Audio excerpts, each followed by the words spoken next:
मिल रहा है, जिसमें सारे शास्त्रों का क्या है, सार है। सर्वोपनिषद, सारे उपनिषद यदि गाय है, दूहने वाले यदि गोपाल है, पीने वाला यदि अर्जुन है, तो ये अमृत गीतामृत है। इसका बैठे बिठाए आप क्या करो, पान करो और अपना ये जो मनुष्य जन्म हमको मिला है इसको सार्थक करो। एकम शास्त्रम देवकी पुत्र गीतम एको देवो देवकी पुत्र एको मंत्रस्य तस्य नामानि यानि कर्मात्मकम तस्य देवस्य सेवा।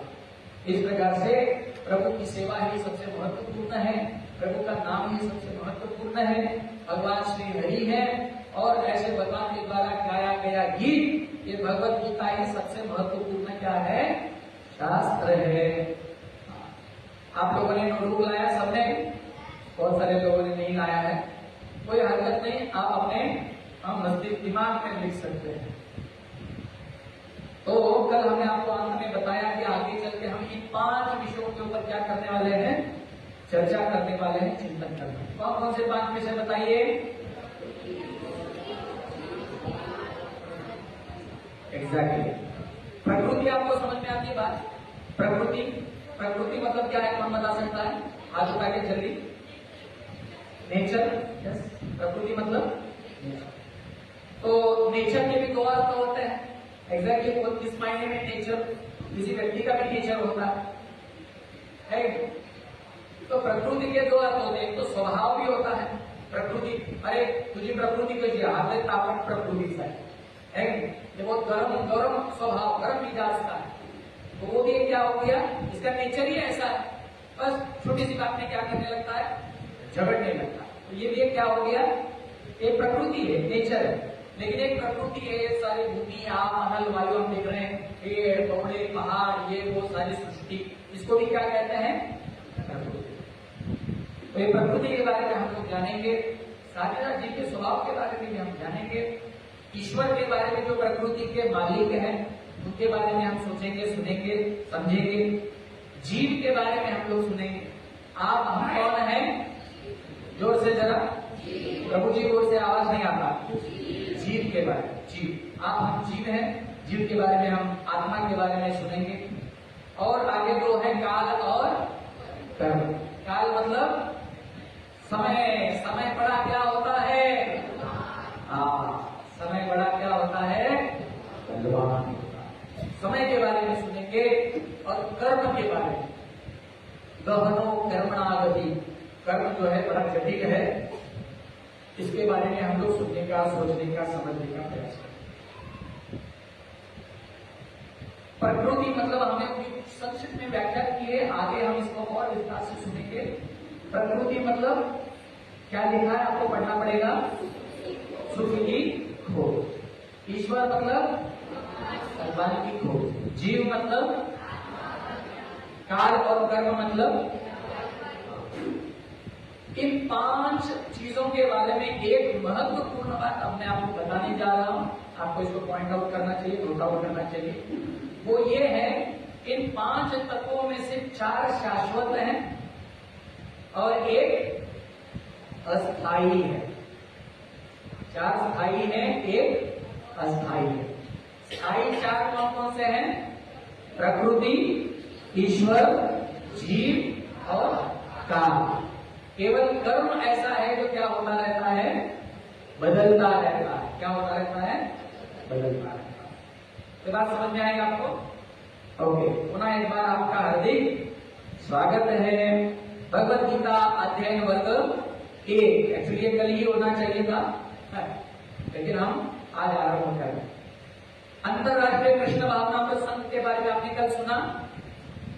यह हमारी संस्था है जिसकी स्थापना स्वामी श्रील प्रभुपाद जी ने की, और ये संस्था का उद्देश्य हमने कल बताया। आप में से कौन है जो हाथ उठाकर बता सकता है, बताइए।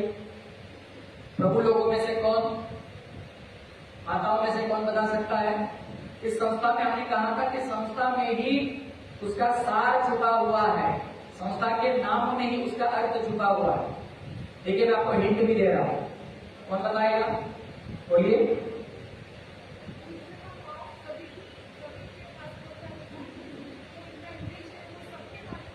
इनका इंटेंशन है कृष्ण का भाव हर एक व्यक्ति के पास पहुंचना चाहिए। बहुत बढ़िया। और कोई ट्राई कर सकते हैं? प्रभु लोगों में कोई बता सकता है? माताओं में बीच में कोई बता सकता है? कौन सा हो सकता अर्थ या ठिकाणी लिहिलेला आंतरराष्ट्रीय कृष्ण भावनामृत संघ, एक्चुअली संघ होना, संघ द्वारा ये कार्यक्रम आयोजित है। तो ठीक है, मैं पुनः एक बार, आपने कल नोट करने के लिए कुछ लाया है तो मैं बताना चाहूंगा, एक ऐसा ग्रुप ऑफ डिवोटी है, ये ऐसे लोगों का संघ है जहां पर आकर आप अपनी कलुषित चेतना को कृष्णमय बना सकते हैं।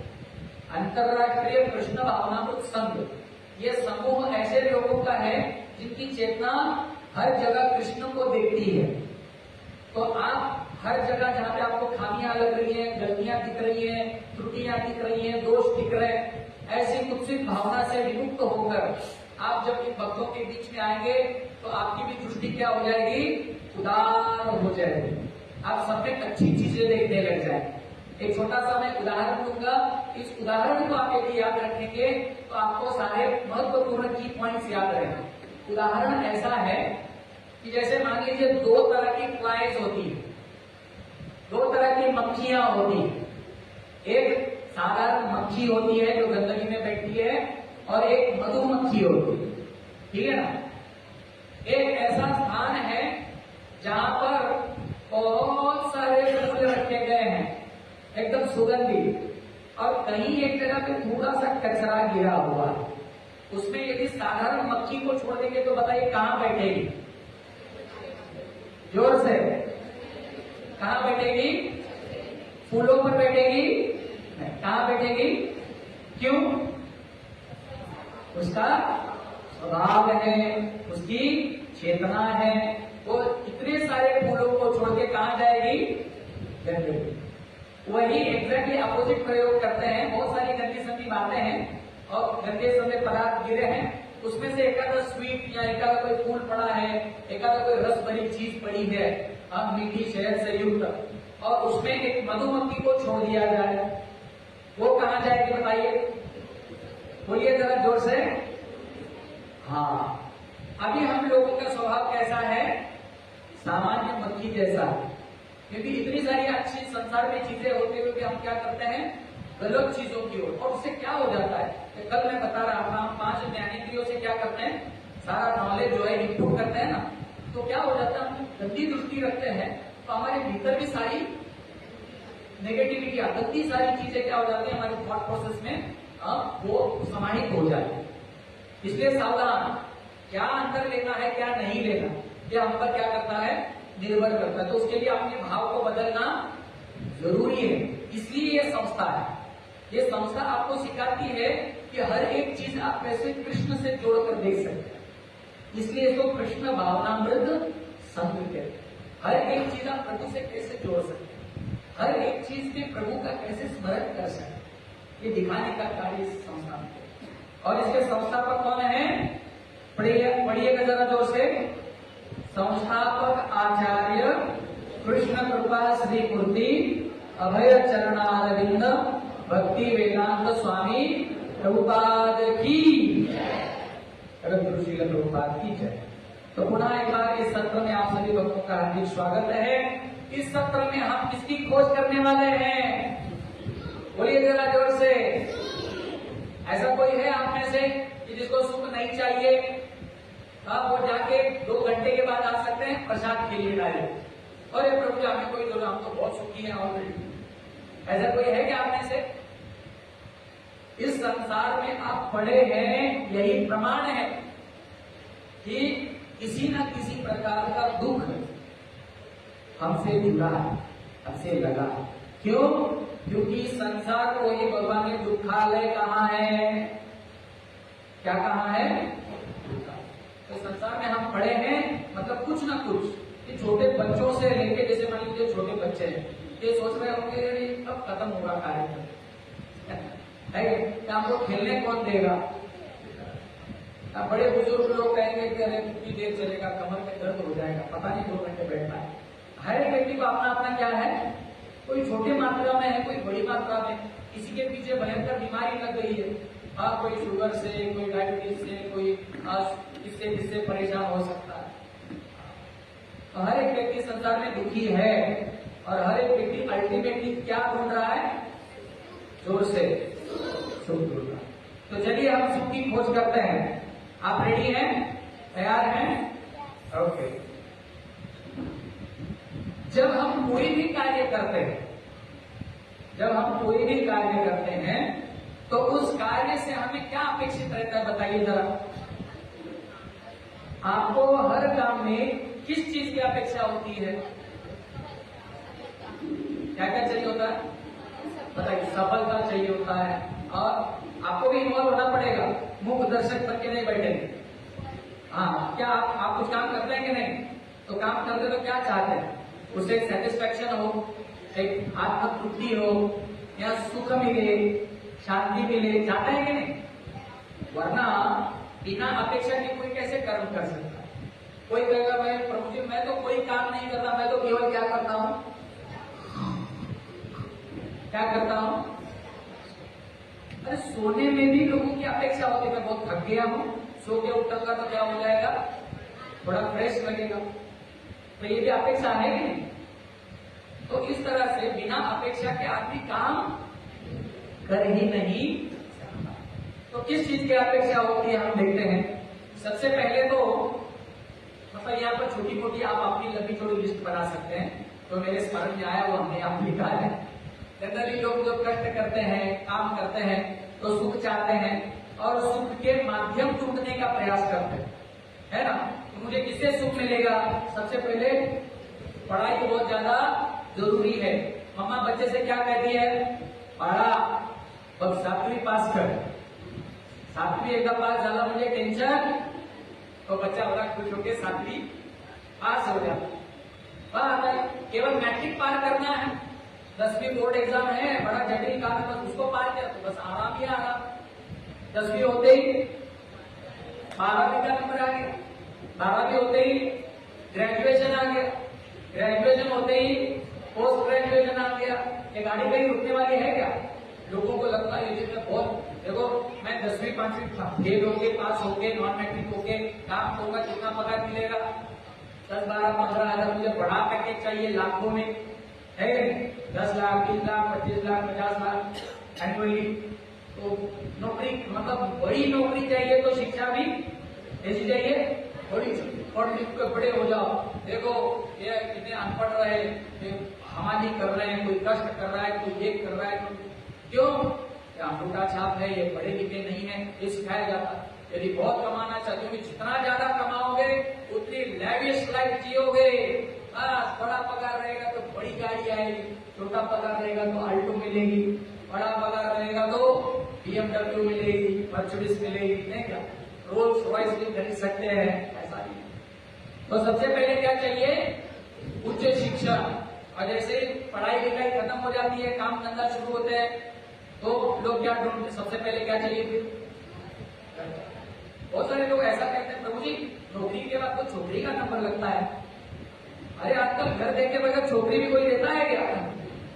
तो उससे पहले किसका नंबर लगेगा? सबसे बड़ा घर चाहिए। सलामी घर बघून घर घर बघायला पाहिजे, ठरवा ठरवीच्या आधी काय बघायला पाहिजे? घर घर बघून काय नक्की आहे काय? बढ़िया क्या चाहिए? सुंदर घर चाहिए। ये सारे हम माध्यम देख रहे हैं, जिससे हम क्या प्राप्त कर सकते हैं? सुख। फिर घर के बाद क्या आ गई? मोटर कार आ गई। उसके बाद में क्या आ गई? सुंदर पत्नी आ गई। उसके बाद में भविष्य प्लान करने लगते हैं, सिद्ध करो नहीं क्या? कुछ बचा के रखो, आप कुछ एफडी करो, कुछ पॉलिसीज खरीदो, भविष्य के बारे में सोचने लगते हैं। फिर बाद में संपत्ति का नंबर इतने देर के बाद सॉरी, ठीक है, दोनों सामने आने चाहिए, लेकिन कोई दिक्कत नहीं, अगल बगल नहीं है, ठीक है। पति चाहिए, कैसा चाहिए? ये जो है ना, ये पीपीटी हमारी थोड़ी सी पुरानी है, इसको अपग्रेड करना थोड़ा बाकी है। आजकल हैंडसम पति थोड़ा सा कम ज्यादा हो जाए, लेकिन पैकेज ये बात है, इसको थोड़ा अपग्रेड करना जरूरी है। काफी पुराना है ये पीपीटी है। इसमें आगे आप खोल देखिए, वो भी नोकिया का दिखेगा, जबकि iPhone 16 का खेल चल रहा है। और क्या ये सारी चीजों के लिए सबसे बड़ा महत्वपूर्ण किरदार किसका है? Money is Honey. इन सूत्रों को समझना पड़ेगा। ऊंचा वेतन, बच्चे भी होने चाहिए। कैसे होने चाहिए? सारा संसार कमा के रखा है, बूढ़े हो गए, बुजुर्ग हो गए, फिर बच्चे ऐसे पैदा हो गए जिन्होंने ले जाके वृद्धाश्रम में छोड़ दिया। सारे किराए के प्रकार जो भी किया धरा उसका क्या हो गया? सारा ओवर हो गया। है कि नहीं? बच्चे कैसे होने चाहिए? आज्ञाकारी होने चाहिए, दोस्त होने चाहिए, फ्रेंड्स लाइफ को लाइफ बनाते हैं। बहुत सारे दोस्त होने चाहिए। जैसे कोई व्यक्ति सुखी होना चाहता है तो नई नई मूवी कौन सी आई है, मूवी देखने जाते हैं, नाटक देखने जाते हैं। आजकल नाटक कोई नहीं देखता, मूवीज वगैरह। छावा छावा चल रहा है, आजकल छावा देखने चलो, छावा। आगे हम देखेंगे सवाल क्या है, सुख की परिभाषा क्या है। हम सुख ढूंढ रहे हैं ना, सबसे पहले आपको ये देखना पड़ेगा कि एक्चुअली सुख क्या है, एक्चुअली सुख की परिभाषा क्या है। ये जानना बहुत ज्यादा जरूरी है। द डेफिनेशन, सुख की परिभाषा, सुख किसे कहते हैं, उसको हम देखेंगे। तो जनरली सुख हम किसे कहते हैं, पढ़िए एक बार।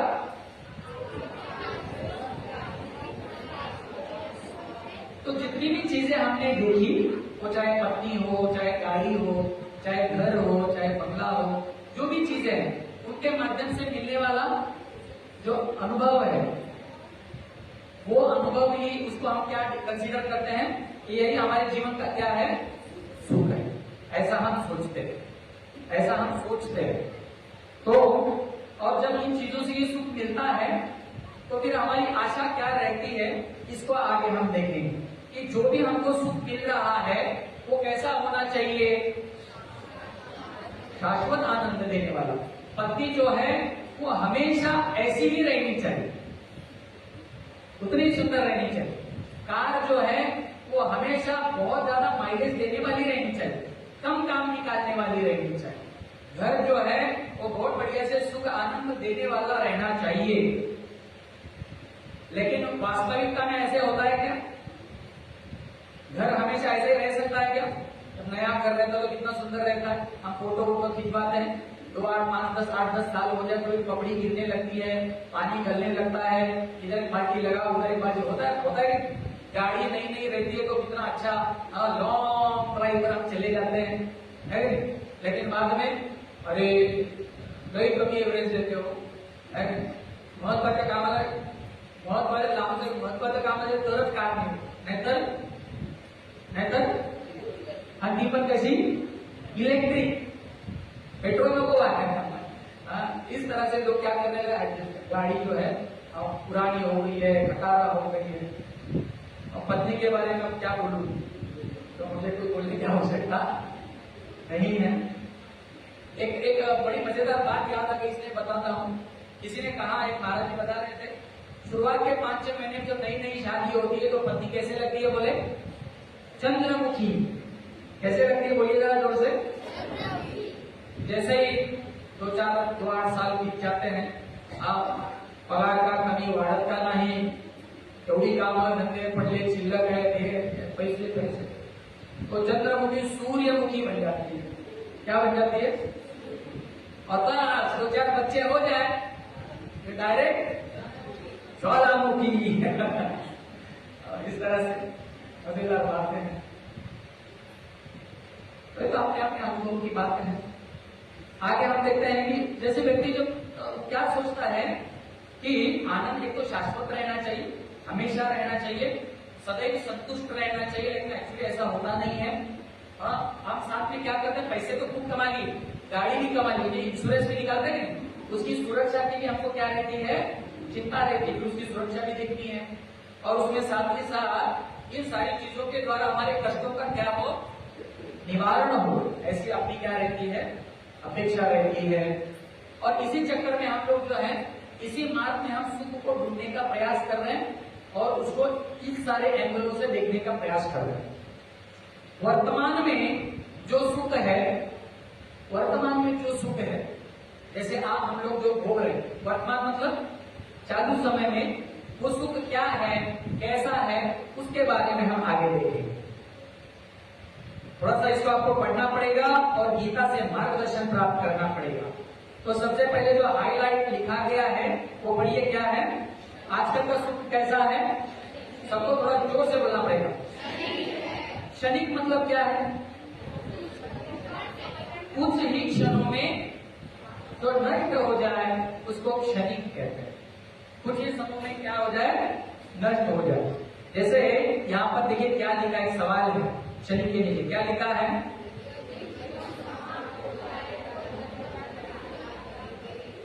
धन्वंतरी को आप जानते हैं? कौन है धन्वंतरी? आज हम एक अस्पताल में गए, वहां पर भी डॉक्टर थे, है कि नहीं? तो धन्वंतरी देवताओं के डॉक्टर हैं। कौन है? देवताओं के। ये भी जीवन ही खत्म हो जाए तो धन्वंतरी भी क्या कर सकते हैं? जैसे जब धीरूभाई अंबानी गुजर गए थे, पैसों की कोई कमी थी क्या? कोई कमी थी? वो चाहो जितना पैसा खर्चा कर सकते थे, पर संसार में कोई ऐसा डॉक्टर है जो धीरूभाई अंबानी को पुनः जीवित कर सके? दोनों बच्चों को, मुकेश जी को, अनिल जी को क्या देना पड़ा? गंगा देना पड़ा। आदमी ही गुजर जाए तो फिर इस सुख का कोई मतलब है क्या? सारी चीजें हम कल देख रहे थे, कौन सी चीज कहाँ रह जाती है याद है आपको? धन जमीन में रह जाता है, पत्नी घर में रह जाती है, स्वजन सारे स्मशान तक आते हैं, देह किताब में रह जाता है। कोई चीज अपने साथ आने वाली नहीं है। ये शरीर जो है ना, जिंदगी एक किराए का घर है, एक न एक दिन बदलना पड़ेगा। मौत जब तुमको आवाज देगी, घर से बाहर निकलना पड़ेगा। सब चीजें जगह पे क्या करना पड़ेगा? छोड़ के जाना पड़ेगा। कोई सुई भी से साथ में ले जा सकता है क्या? सब चीजें ले जाए। तो संसार का सुख कैसा है? क्षणिक है। कोई मर जाए तो ऊपर से आसमान से धन्वंतरी जी भी उतर के आ जाए, उसको पुनः जीवित कर सकते हैं क्या? नहीं। आगे देखिए क्या लिखा है। हाँ, ये आपको पढ़ते रहना पड़ेगा क्योंकि मैंने 10 बार पढ़ा है। अब आपकी बारी। कड़ी मेहनत से कमाए गए। आप कहेंगे अरे इसमें क्या मेहनत लग जाए? 2-5 रुपए। देखो 2-5 रुपए कमाने के लिए कितनी मेहनत हमने की और उससे हमने क्या खरीदा? गुलाब जामुन। ये उदाहरण है। उससे हमने क्या खरीदा? और ये गुलाब जामुन आपको कितनी देर तक आनंद दे रहा है बताइए? अरे प्रभु जी, गुलाब जामुन खाने में तो बहुत मजा आता है। लेकिन आप यदि ध्यान से देखेंगे तो आपको पता चलेगा जो गुलाब जामुन की मिठास है, जो गुलाब जामुन का स्वाद है ना, ये जीवा की नोक तक ही है। ये एक इंच पीछे चला जाएगा ना जीवा के, उसका स्वाद क्या हो गया? घसा खाली उतर लो, फिर वो गुलाब जामुन हो या वो मिर्ची हो या खट्टा आम हो, इमली हो, टेस्ट कहां तक है? जीवा के अग्रभाग। उसके पीछे चला गया, उसका महत्व क्या हो गया? फिर भीतर में सबके साथ समान व्यवहार किया जाता समझ रहे हैं? तो इतने कष्ट से कमाया गया गुलाब जामुन, उसका स्वाद कितनी देर तक? 2 क्षण। आगे क्या लिखा है? ऐसे ही क्षणिक सुख के पीछे लोग क्या हो रहे हैं? अब यही चटनी, यही चाट, यही खाने के लिए लोग कहां से कहां पहुंच जाते हैं। घर का इतना सुंदर मैया के हाथ का, पत्नी के हाथ का, बहन के हाथ का भोजन छोड़ के रास्ते पे आते और क्या क्या खिलाते रहे भगवान। एक 2-3 दिन पहले मैंने एक खबर देखी, प्लास्टिक की चीनी। आपने देखा? देखो यहाँ पे हाँ कह रहे हैं, क्योंकि अभी रिसेंटली पकड़ा गया है और लंबी लंबी तारें हैं, उसको काटा जा रहा है, उसकी प्लास्टिक की चीनी बनाई जा रही है, प्लास्टिक के चावल बनाए जा रहे हैं। पानी पूरी तो कितना पसंद है हमको, आंख में से पानी निकले तक खाते हैं। वो पानी पूरी की फैक्ट्री पकड़ी गई हमारे पुणे के पास में। तो वहां पे वो सब चप्पल वप्पल पहन के बैठे हैं, पैर से उसको ये कर रहे हैं, पूरियों को बना रहे हैं और उसी को हम खाएगा। बम्बई में एक आदमी को पकड़ा गया, उसको लाइन लगा के लोग खरीदते थे, लाइन लगा के। आप में से किसी ने सुना ये बात? प्रसिद्ध है, आप जाके गूगल सर्च करें। हाँ, उसको पकड़ा गया, उसको जेल में डाला गया। समझ में नहीं आता तो इसके पानी पूरी में इतना टेस्ट कहां से आता? देखो लड़का हंसता है। अंदाजा आप लगा सकते हैं क्या उसमें क्या सीक्रेट इंग्रेडिएंट्स क्या है, क्या ऐसा क्या तो लोग क्या करेंगे मैं बता नहीं सकता, समझ ना। ऐसे अपने शरीर के अनावश्यक वस्तुएं तब तो उसमें डालते हैं और उनको टेस्ट लग रहा तब तो लोग खाएगा पानी पूरी खाते। ऐसी टेस्ट 10 गाड़ियां खड़ी, किसी ने ऐसी टेस्ट किया कैसे आए, ये जो तत्व मिला रहा है वो कोई और मिला ही नहीं, ये बात है। तो इस तरह से लोग क्या करते हैं, घर से किलोमीटर दूर जाते हैं, अरे गावाच्या बाहेर ढाब्यावर जाऊन करतो काय वाक्याचं भरतं मिळतं, आनंद नहीं है। इस तरह से लोग एक छोटे से सुख के पीछे क्या हो रहे हैं, पागल हुए जा रहे। भगवान भगवत गीता के अध्याय क्रमांक 8 और श्लोक संख्या 15 में क्या कहते, ध्यान से सुनिए। मामुपेत्य पुनर्जन्म दुःखालयम् अशाश्वतम् नाप्नुवन्ति महात्मानः संसिद्धिं परमां गताः। बड़ा सुंदर श्लोक, बड़ा ही सुंदर श्लोक। यहाँ पे क्या कहा जा रहा है, भक्ति युक्त योगी महात्मा ऐसे लोग मुझे प्राप्त करके इस दुखों से पूर्ण क्षण भंगुर संसार में कभी नहीं लौटते, क्योंकि उन्होंने क्या प्राप्त कर ली है, परम सिद्धि प्राप्त। जो भगवान के भक्त होते हैं वो कहते हैं ना कि जैसे मान लीजिए छोटे बच्चे, एक आपको मैं उदाहरण दे रहा हूँ, छोटे बच्चे हैं और एक छोटे बच्चे के हाथ में छोटा सा चॉकलेट है, आप उसके हाथ से चॉकलेट खींचना चाहोगे तो बच्चा क्या करने लगेगा, जोर से रोने लगेगा। लेकिन आपको वो चॉकलेट चाहिए तो फिर आपको क्या करना पड़ेगा, बच्चे को ये एकदम कड़क मैया है, बच्चों को क्या करना पड़ेगा, रुलाना पड़ेगा। एक्चुअली ऐसा नहीं है, उसको थोड़ा बड़ा चॉकलेट देना पड़ेगा, है नहीं, उसको उसकी पसंदीदा कोई और चीज आप दे देंगे तो चॉकलेट क्या, छोटा चॉकलेट क्या कर देगा, आसानी से छोड़ देगा। इसलिए भगवान गीता में कहते हैं रसो वर्जन रसोप्यस्य परम दृष्टि वर्तते।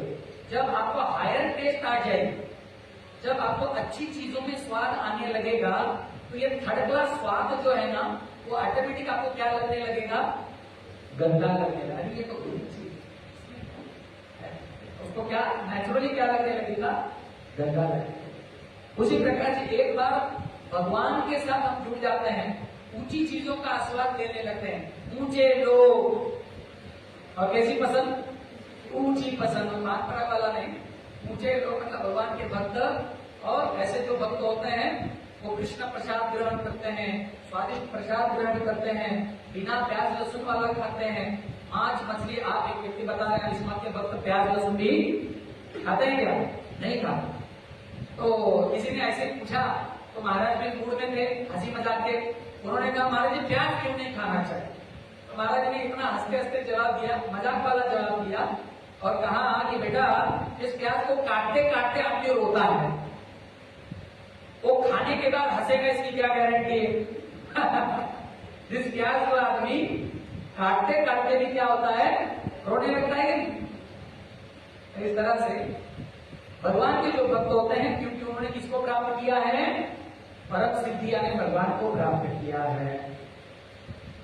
इस संसार का जो सुख है, देखिए आगे भौतिक सुख, ये अगला महत्वपूर्ण पॉइंट है। हम सुख के बारे में, जो भौतिक सुख है उसके बारे में थोड़ा डीप रिसर्च कर रहे हैं। क्या लिखा है, भौतिक सुख जो है वो अपेक्षा भंग करने वाला है।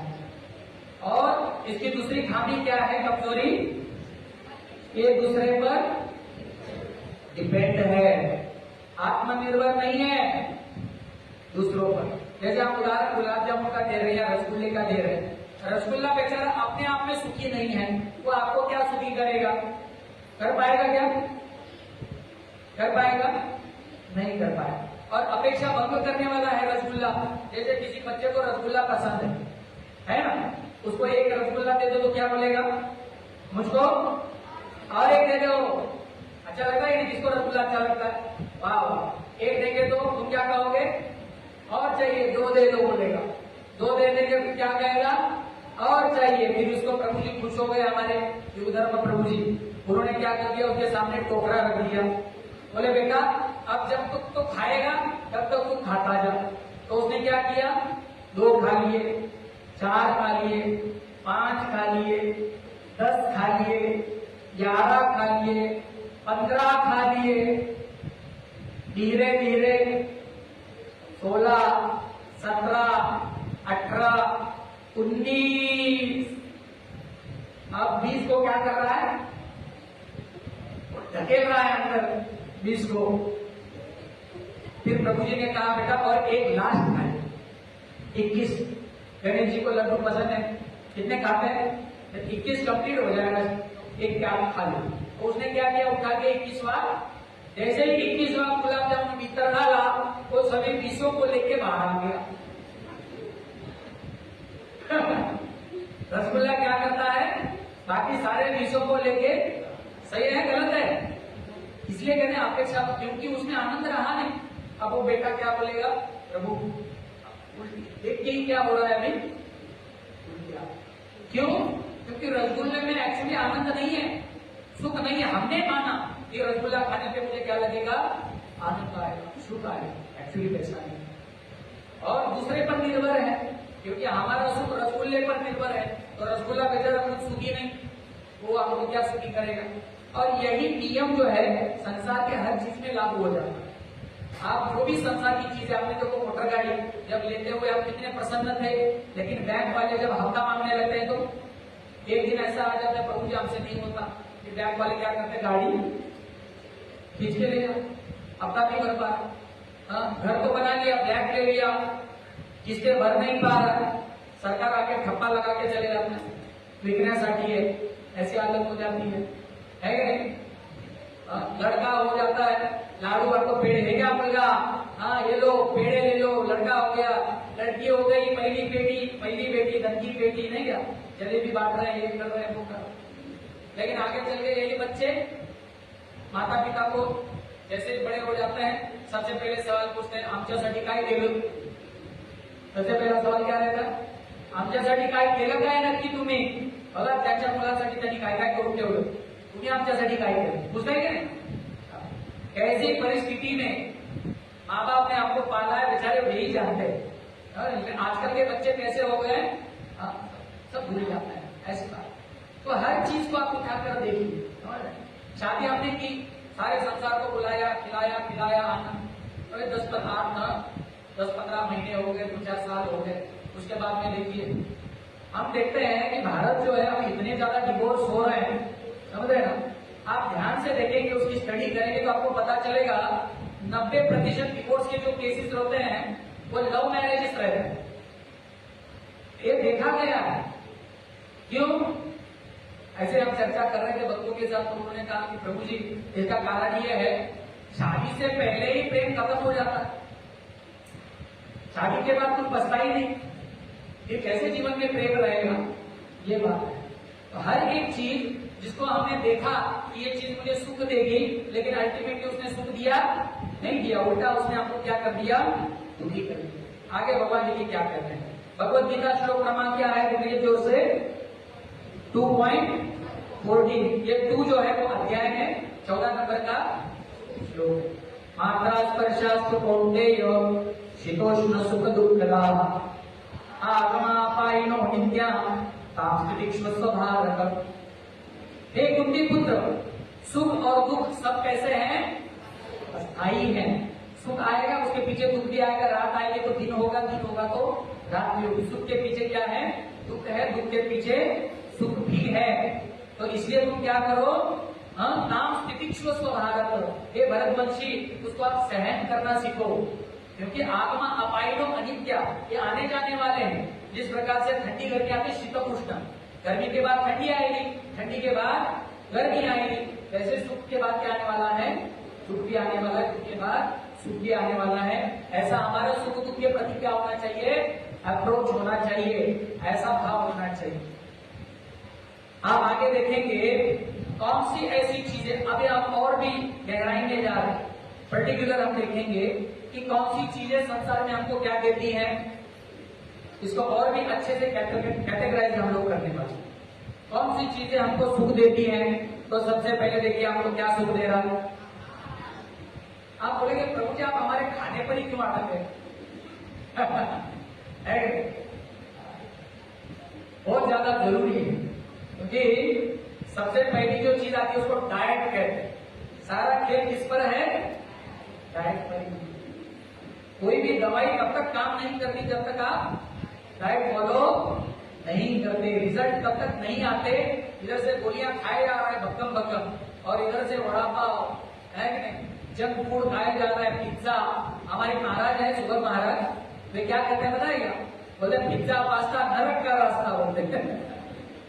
खाए जा रहे हैं, खाए जा रहे हैं। तो सबसे पहले ये लड़का क्या कर रहा है? वो भी जंक फूड खा रहा है, बताओ। तो हमको ज्यादा से ज्यादा आनंद किसमें आता है? सारा तामझाम किसके लिए है? और एवढं कष्ट कशासाठी? तो लोक काय म्हणतात? किसका सवाल है? बोले पापी पेट का सवाल है। सारा खेळ किसका है? पोट खळगी भरण्यासाठी, पोटाची एवढं कष्ट कशासाठी? पोटाचं खळगं भरण्यासाठी। तो सारा खेल किसका है? आहार का है। तो आहार में हम लोग क्या लेते हैं? आनंद लेते हैं, सुख लेते हैं। लेकिन यहाँ ध्यान से देखिए, ये कौन दिख रहा है आपको यहाँ के चित्र में? शेर दिख रहा है। क्या कर रहा है वो भी? तो अपने हिसाब से अपना वो डाइट फॉलो कर रहा है। वो कभी डाइट मिस नहीं करता। उसको पूरन पोड़ी का जीवन दे दो, वो खाएगा क्या? वो अपना डाइट बराबर फॉलो करता है। तो अपने हिसाब से वो क्या कर रहा है? तो सवाल ये है, नीचे लिखिए, नीचे देखिए क्या लिखा है। हम आहार करते हैं तो पशु भी, फिर हमने और पशु में क्या अंतर है? हम भी भोजन कर रहे हैं और पशु भी भोजन कर रहे हैं। दूसरा, हमारा सुख किसमें है? बड़ी बड़ी मोटी मोटी डेवलप की गद्दियां, स्लीप लाइक बेबी है, अच्छे से आप सोएंगे, आनंद लेंगे, मोटे कर रहे गद्दे लाते हैं, मंगवाते हैं, एसी लगाते हैं गर्मी के दिनों में, और क्या करते हैं? आराम से सो जाते हैं। तो सोने का कार्य हमारे साथ और कौन करते हैं? है कि नहीं?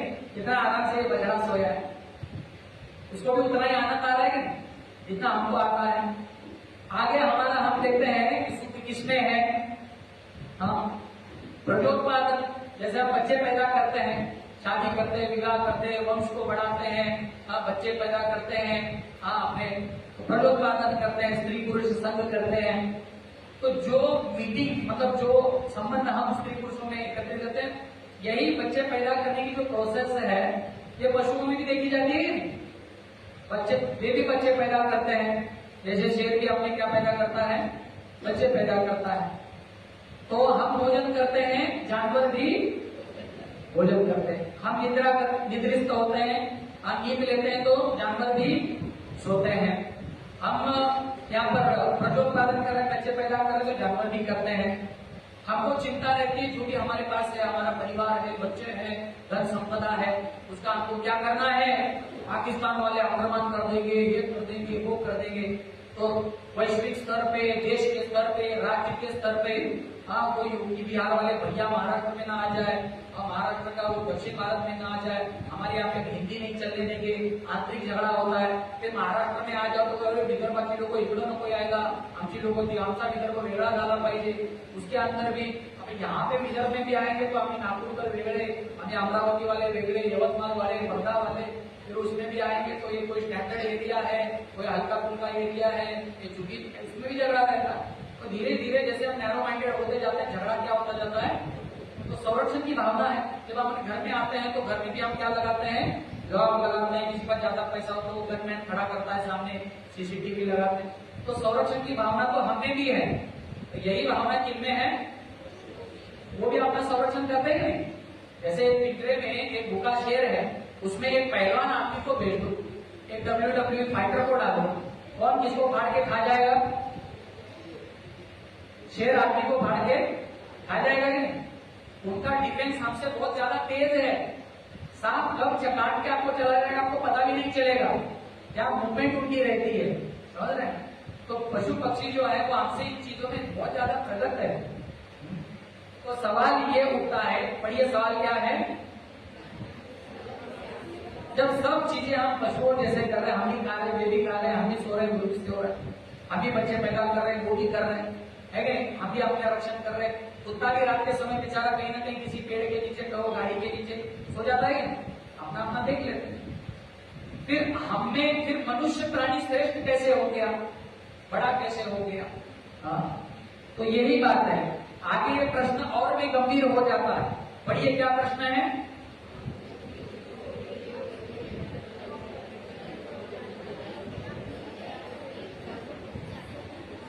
ये सवाल समझ गया आपको? एक मजेदार बात सुनाता हूं, आप सुनिए। बड़ा तो बोला एक बड़ी बड़ी मतलब सोचने लायक बात है, लेकिन हम सोचते नहीं है। ऐसी सोचने लायक बात मैं आपको बताता हूं। इस संसार में पैसा कौन कमाता है, मनुष्य की जानवर? बताइए, पैसा कौन कमा रहा है?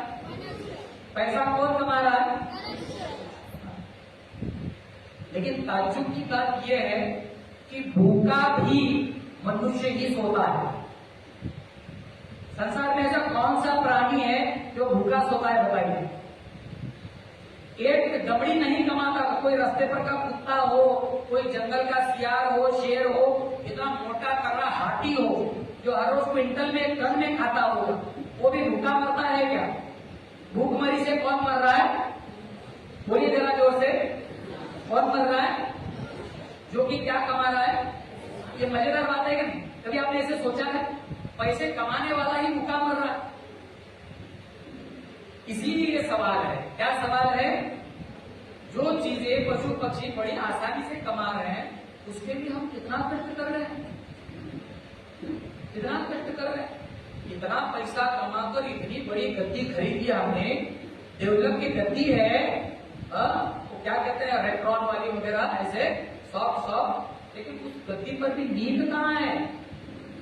जब तक गोलियां नहीं खा रहा आदमी सो नहीं पा रहा।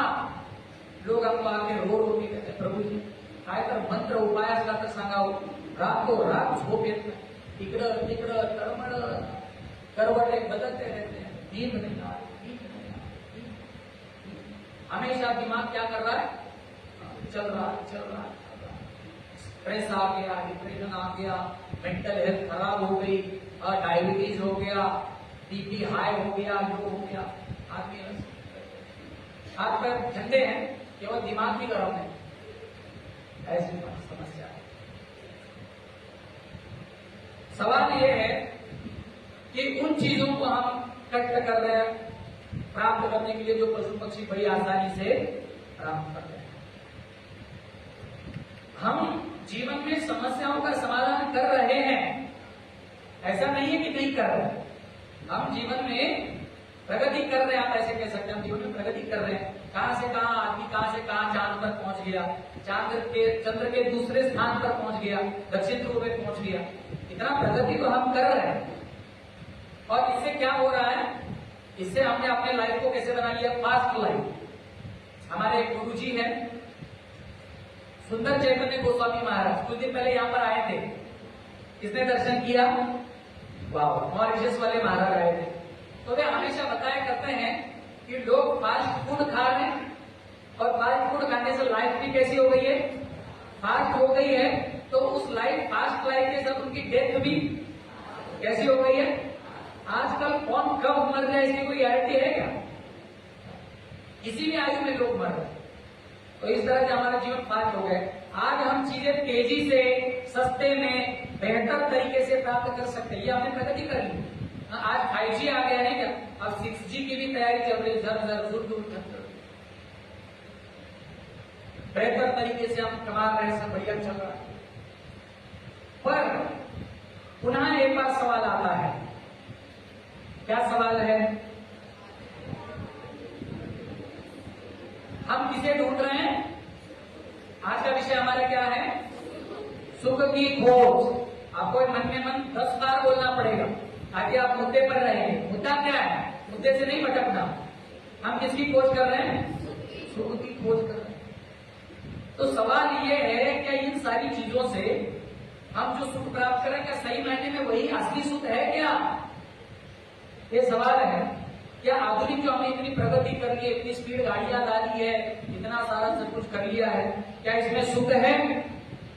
निश्चित रूप से हमने प्रगति तो की है, ये बात कोई नकारी नहीं जा सकती। जब कभी एक हम पत्र भेजते थे, कोई मर जाए तार भेज देते थे, तो बेचारा आज मर गया आदमी तार भेज दिया तो उसके 10वें में आता था आदमी। आज यहाँ से तुमको एक मैसेज दे दिया तो वहां पे वो पढ़ लेगा। 7 समुद्र पार हम लोगों को आपको देखकर क्या कर सकते हैं, हाँ उनका दर्शन करके उनके साथ बातचीत कर सकते हैं। प्रगति तो हमने की है। कैसी प्रगति की है? आराम भाई, कैसा है घर? आपको चाहिए ऐसा घर? यस यस, हरी बोल। तो ऐसा घर हमने बना लिया है अपना। हमारी इमारतें कैसी हैं? एकदम स्काई स्कीपर्स नहीं क्या, 50, 60, 100, 200, 500 मंजिला घर, बढ़िया घर बनाए हैं। और यहां से वहां तेजी से जाने के लिए हवाई जहाज है, जंबो जेट है, और प्राइवेट प्लेन्स है, विमान है, सब कुछ है। ये पुराना फोन आ गया है यहाँ पर। संचार के आधुनिक और उत्कृष्ट साधन आ गए हैं, है कि नहीं? ये तो आप कहेंगे अरे प्रभु जी ये तो बहुत पुराना है। आपको हम इससे भी और आगे बढ़ गए। iPhone 16 आ गया है मार्केट में, हरी बोल। कितनी हमने प्रगति कर ली है। संसार में AI आ गया, आपको डायरेक्ट क्या आ गया है, उसके साथ बात करो। लोग उसके साथ बात करें, अपने माँ बाप के साथ बात नहीं करो। उसके हाँ, हाय गूगल हमें बताओ क्या चल रहा है। गूगल बोलते कुछ नहीं बेटा सब बढ़िया है, तो अपना पढ़ाई में ध्यान दे। ऐसा सब चल रहा है। तो एक्चुअली हमने क्या किया है, प्रगति में हमने पक्की की है, प्रगति तो हमने की है, लेकिन फिर भी एक सवाल रह जाता है। क्या सवाल है? यदि हमने सचमुच में प्रगति की है तो फिर संसार में अभी तक दुख क्यों है कि नहीं? हम सब लोग है कि नहीं, दुखी है कि नहीं? किसी को पूछने की कोई आवश्यकता नहीं, क्योंकि आपके बारे में आप ही बहुत अच्छे से जानते हैं। हम जानते हैं। अपने मन में झांक कर देखो, अपने जीवन में झांक कर देखो, कहीं ना कहीं हमको किसी न किसी प्रकार का क्या है, किसी को शारीरिक, किसी को मानसिक, किसी को, हर एक व्यक्ति क्या है, दुखी है। तो आगे हम देखते हैं, यही सवाल को और डार्क किया जा रहा है। यदि आपने सही मायने में सुख प्राप्ति के इतने सारे साधन जुटा लिए हैं, तो फिर आप क्या है, असंतुष्ट है? आपके हाव क्यों नहीं भर रही? फिर आप चिंताग्रस्त है, टेंशन युक्त है, आप तनावग्रस्त है, आप निराश है। इतना होने के बाद भी आदमी मरते दम तक कष्ट कर रहा है, लेकिन फिर भी बूढ़े लोग भी आकर कहते हैं महाराज आता बस आता थांबलो, आता नको वाट, आता कसा वाटतो संसार। इसलिए ऐसे बुरे लोगों ने विरगुड़ा केंद्र निकालना पड़ता है।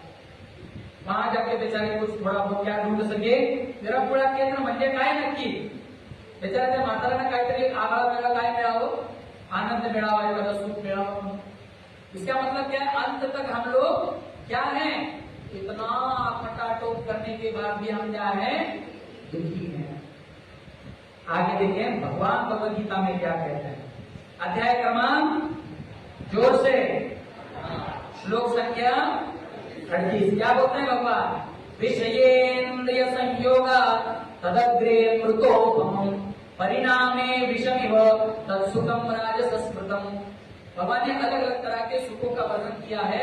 यहाँ पे राजसिक सुख के बारे में भगवान कह रहे हैं, जो सुख हमारे इंद्रियों के माध्यम से प्राप्त होता है ना, खाने के माध्यम से अच्छे अच्छे गाने सुनेंगे, अच्छा अच्छा वीडियो टीवी देखेंगे, बढ़िया से बढ़िया सुगंध लेंगे, बढ़िया बढ़िया परफ्यूम लगाएंगे, इस संसार की नहीं दूसरे संसार की स्त्रियां आकृष्ट हो जाए। हमारे कंपनी का डिओड्रेंट लगाइए, देखिए आप बढ़िया आकृष्ट हो जाते हैं, दिखाते हैं। तो इस तरह से नाक के माध्यम से, आंखों के माध्यम से, कान के माध्यम से लोग क्या कर रहे हैं, सुख ढूंढने का प्रयास कर रहे हैं। लेकिन भगवान क्या कह रहे हैं, ऐसा सुख कैसा होता है, शुरुआत में तो अच्छा लगता है, वो परिणाम में विषम ही, अंत में ये सुख आपको क्या देने वाला है, तकलीफ देने वाला।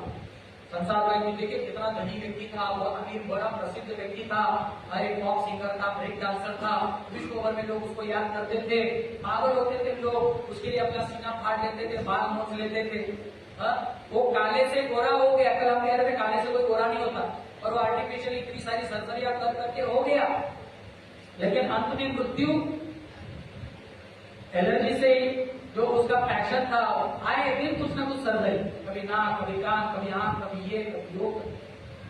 वही उसका क्या बन गया, उसका पैशन ही उसका क्या बन गया, अंत का कारण बन गया। तो शुरुआत में तो ये आनंद देता है, फिर धीरे धीरे ये क्या करता है, यही चीज हमको धीरे धीरे क्या करने लगती है, खाने लगती है।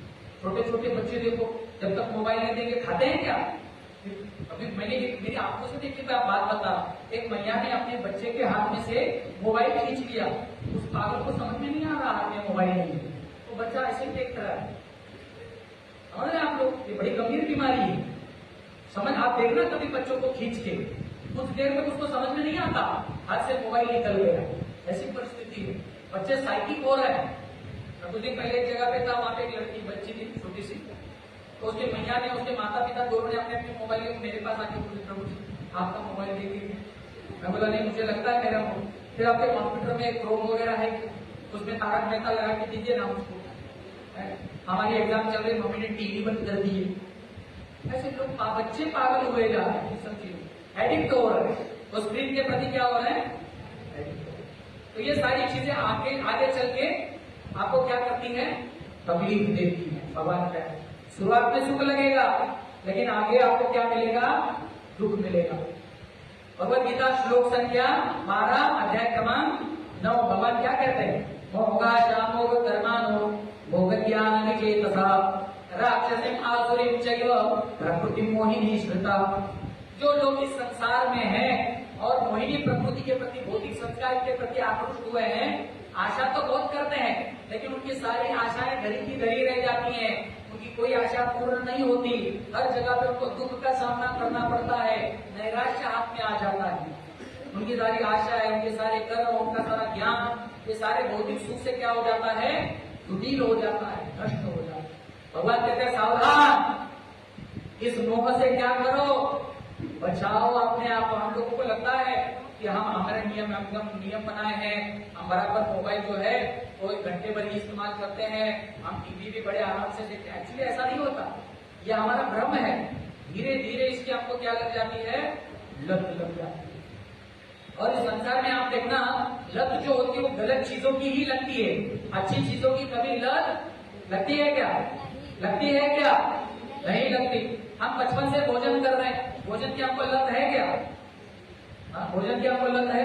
कल हमने कहा कि आप एक 5 मिनट रुकिए, आरती होगी, सबके लिए प्रसाद है, लेकिन देर हो गई थी तो लोगों ने कहा क्या प्रसाद तो कल भी पा लेंगे, तो कुछ लोग ऐसे ही निकल गए, ऐसे भी हो जाता है। तो भोजन की उनको क्या नहीं है, लत नहीं है, जो कि भोजन हमारे लिए क्या है, अनिवार्य। अन्ना रोहती भूतानी, अन्न पर तो हम जी रहे हैं, लेकिन अन्न की हमको लत नहीं लगती। लेकिन कप भर चाय की हमको क्या लगती है, वो न मिले समय पर ऐसी चिड़चिड़ होती है।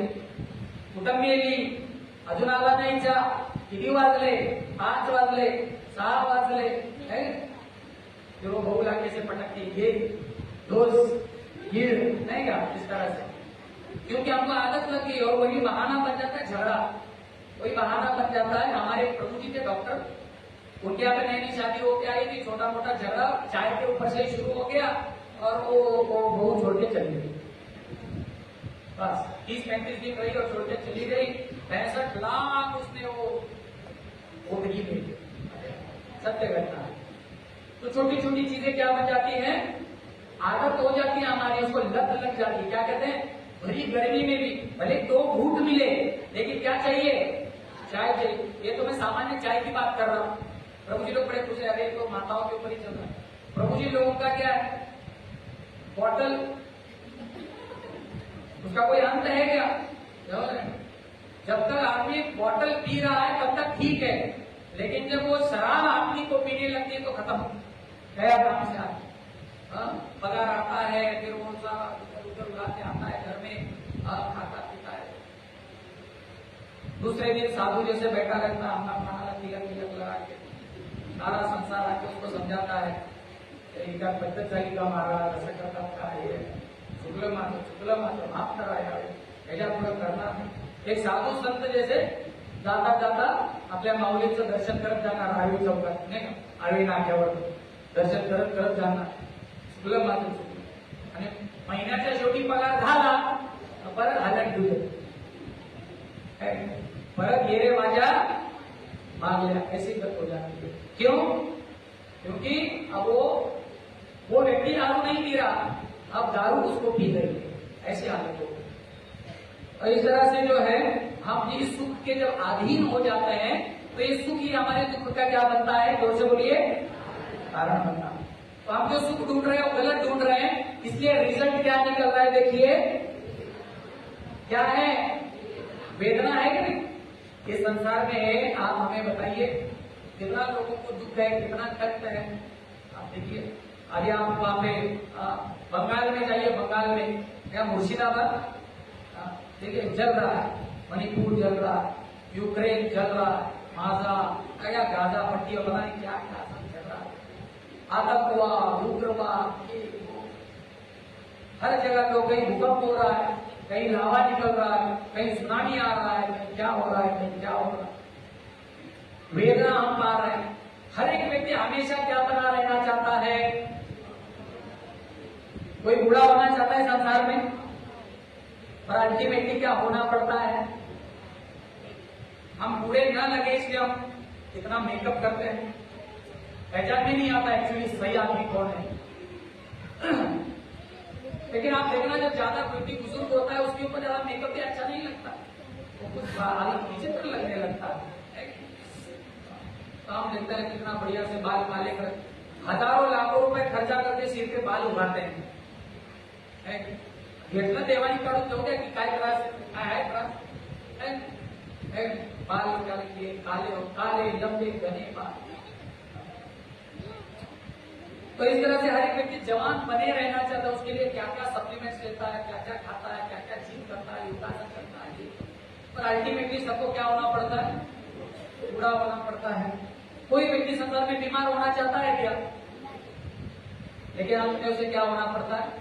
आप में से एक भी व्यक्ति, हाथ बताइए, एक ऐसा व्यक्ति जो आज तक कभी बीमार न पड़ा, एक भी दवाई न खाई हो। आजकल तो बेचारे बच्चे पैदा होते हैं, काविड़ लगी है, तेला काविड़ होता है कि नहीं, 90% बच्चों को क्या हो जाती है, जन्मता तो पैदा होते ही बीमारियां शुरू, आगे का क्या कहा जाए। तो हर एक व्यक्ति रोगी बनता है। यहाँ पे एक बड़े व्यक्ति का उदाहरण दिया गया है, क्या नाम है साहब का, रोनाल्ड रीगन। उनको आप जानते हैं, ये कौन थे, अमेरिका के प्रेसिडेंट थे, कार्यकाल 1980 से 88, 2 टर्म्स उन्होंने कंप्लीट किए थे, 8 साल उन्होंने अमेरिका का राष्ट्रपति, मतलब संसार का सबसे बड़ा व्यक्ति। अब ये समझ, इस संसार का सबसे पावरफुल पर्सन, अमेरिका में जब चुनाव होते हैं, चुनाव जीते जाते हैं, तो सारे संसार की जो आर्थिक व्यवस्था है वो हिल जाती है, समझ रहे, ऐसी बात है। यूएस का राष्ट्रपति है, तो इसने 8 साल अमेरिका पे क्या किया, राज्य किया। अमेरिका कौन से दिशा में है, वेस्टर्न कंट्री है ना, पश्चिम दिशा में। तो वो पश्चिम दिशा में सूर्य क्या होता है, बोलिए जरा जोर से। तो वो हर रोज शाम को जाते थे, क्या देखने जाते थे, सूर्यास्त देखने जाते थे। वहां पे बहुत बढ़िया दिखता है अमेरिका में जब डूबता है। ये महाशय क्या नाम है इनका, रोनाल्ड रीगन। हर रोज इनकी आदत थी, इवनिंग वॉक में जाते तो शाम को क्या देखते थे। एक दिन ये गए डॉक्टर के पास और डॉक्टर ने उनको खबर दी, क्या खबर दी,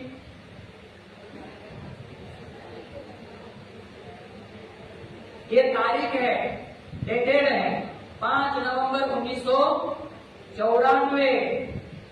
रीगन जी को क्या कहा गया, डॉक्टर ने कहा कि आपको अल्जाइमर नाम की क्या हो गई है, बीमारी हो गई है। उनके अपने वचन है, रोनाल्ड रीगन जी के, वे खुद कहते हैं कि मुझे तो आदत थी, देखिए वो बगल में उन्हीं का चित्र है, वो सूर्यास्त देखने जाते थे। वो कह रहे आज मैं कौन सा सूर्यास्त देख रहा हूं, मेरे जीवन का सूर्यास्त देख रहा हूं। ये है वास्तविकता। आगे और एक प्रसिद्ध व्यक्ति है, क्या नाम है, बॉक्सर थे, बॉक्सर, क्या नाम है, मोहम्मद अली। वो जब भी किसी को नॉकआउट करते हैं तो क्या चिल्लाते, I am the great, I am the great, ऐसे चिल्लाते। उनकी आदत थी, क्या कहते थे, मैं सर्वश्रेष्ठ हूं, चिल्लाते थे। क्या चिल्लाते थे, मैं सर्वश्रेष्ठ हूं। आगे चल के इनको डॉक्टर ने क्या कहा, आपको हो गई है पार्किंसन नाम की बीमारी हो गई, जिसमें हाथ पैर क्या होने लगते हैं, थर थर थर थर कांपने लगते हैं। परिस्थिति ऐसी हो गई कि चाय का एक छोटा सा बेचारे कप भी नहीं उठा पा। बॉक्सर जो एक मुक्के में आदमी को धराशायी करता था, अब चाय का क्या नहीं उठा पा रहा, कप भी नहीं उठा पा। तो ये संसार की वास्तविकता है। कहाँ हम सुख ढूंढ रहे हैं और क्या हमारे गले पड़ रहा है, बीमारियां पड़ रही है। आगे देखिए क्या है, अलग अलग तरह की महामारी आ जाती। किसको पता था कोरोना आएगा और सारा संसार उल्टा पलटा हो जाएगा। कोरोना, भूखमरी, लोग मर रहे हैं बिना खाए पिए। हम यहाँ पे प्रसाद जो है प्लेट में भर भर के छोड़ देते हैं, कहीं कहीं स्थान पे तो कूड़ेदान में से लोग उठा के भोजन खा रहे हैं। ऐसे भी लोगों की पहचान। ऐसे लोगों के बारे में सोचना चाहिए। जब हम प्रसाद ग्रहण करते हैं एक कण भी व्यर्थ नहीं गंवाना चाहिए। कहते हैं ना, साधु का क्षण अन्न का कण कभी भी व्यर्थ नहीं गंवाना चाहिए। महामारी है, भूखमारी है और अंत में क्या है, जोर से, ये जीवन का अंतिम सत्य है। इसको आज तक किसी ने टाला है क्या? कोई टाल सकता है क्या? इस संसार में हर एक व्यक्ति जो है वो त्रिविध तापों में अटका हुआ है। त्रिविध ताप मतलब कौन कौन से है बताइए? आदि दैवी, आदि भौतिक और आध्यात्मिक। ये तीन प्रकार के ताप है। क्या नाम है बोलिए? आदि भौतिक, आदि दैविक और आध्यात्मिक। उनके बारे में हम लोग यहाँ पर देखेंगे। सबसे पहले जो ताप है उसको आध्यात्मिक ताप कहते हैं। क्या कहते हैं? जो हमारा शरीर और मन हमें प्रदान करता है। हमारा शरीर भगवान की सेवा में नहीं लग पाता, मन भगवान की सेवा में नहीं लग पाता, प्रवचन सुनते सुनते नींद आ जाती है, पैर दुखने लगते हैं, कमर दर्द करती है। तो ये ताप जो है इसको आध्यात्मिक कहते हैं। हम खुद ही कारण बनते हैं अपने दुख का। दूसरा, हमको कौन दुख देता है? दूसरे लोग दुख देते हैं। कोई आके गोली मार के चला जाता है, बगल वाला हमारे साथ झगड़ा करता है, हमारे दरवाजे में कचरा फेंक के चला जाता है बगल वाले के साथ झगड़ते हैं, पड़ोसी के साथ झगड़ते हैं, भाई भाई में सक्का भाऊ पक्का, वही ऐसा हो जाता है। दूसरे लोग हमको परेशान देते हैं, चूहे परेशान करते हैं, मच्छर परेशान करते हैं, डेंगू मलेरिया हो जाता है। तो ये आदि भौतिक ताप। क्या है? आदि भौतिक ताप।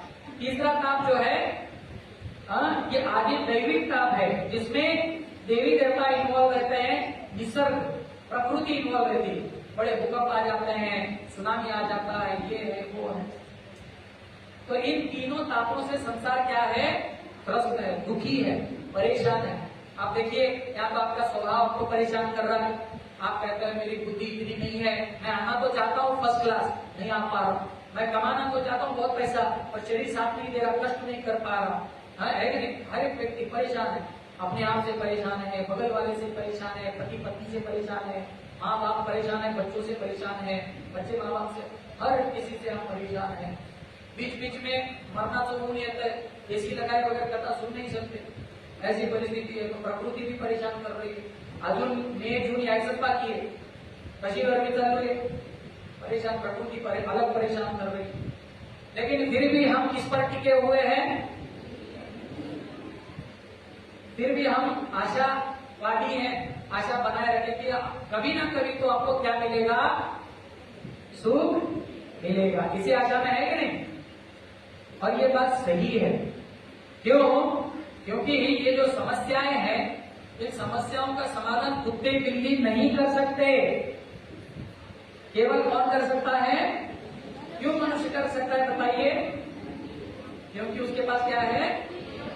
बुद्धि है। उसके पास क्या है? हर एक समस्या के ऊपर समाधान निकालने की बुद्धि, बौद्धिक क्षमता प्रभु ने उसको दी।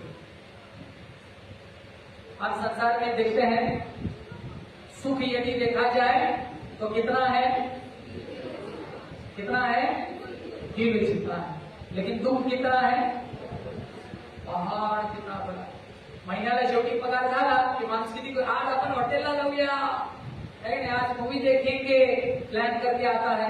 1 तारीख को पगार हो गया और 1 तारीख की 5, 6, 8, 10 तारीख आते आते क्या हो गया? फिर कंगाल हो गया। प्रभु जी मन टेंट चालू है, फूटी कौड़ी नहीं है जेब में, आप अभी दक्षिणा मत मांगिए